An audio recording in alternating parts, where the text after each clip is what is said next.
To explain to you why you should and how you can get amazing abs in 2025. Now, having great abs has kind of gone out of fashion. If you look at the modern fitness industry, a lot of it has become about raw size and performance-enhancing drugs, or even on the natural side, about optimizing the stimulus to fatigue ratio for hypertrophy, which often involves training with machines and just generally modalities which decrease stabilisation stress. So if you look at a lot of the best fitness influencers and natural physiques in the world right now, Jeff Nippard, Sean Nash, they have incredible muscle development, much more than I ever will, but pound for pound, their abs don't really strike you the way Cristiano Ronaldo's do or Bruce Lee's did. And one of the major falsehoods, in my opinion, that stops people from fully actualizing their abs is this notion that they're just about low body fat. Now look, you need to be low body fat for every muscle in your body to be optimally visible. That's why bodybuilders have to cut like crazy to get below 10% body fat. But your abs, just like every other muscle, can be more pronounced even at a more normal body fat range.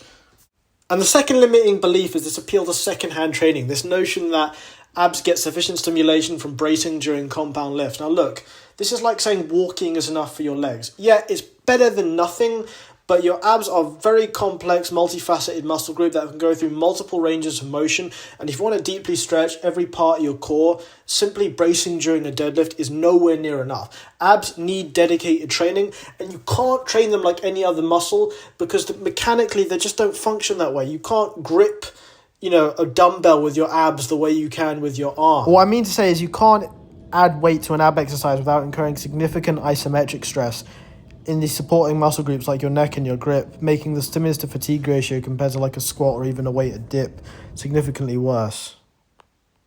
Everyone I see who argues against this training style, they generally don't have great abs. If you look at the people who have great abs throughout history, Bruce Lee, Mike Tyson, Muhammad Ali, they all did very high rep, very high intensity training. So in my opinion, in addition to performing a variety of functional exercises and activities like sprinting and calisthenics, you should have dedicated ab training. Even spot reduction, which people used to constantly argue was a myth, has now been, albeit to a limited extent, validated in several recent studies, which even Jeremy Ether has covered. What these studies found is that in order to induce spot reduction, you had to do precisely that.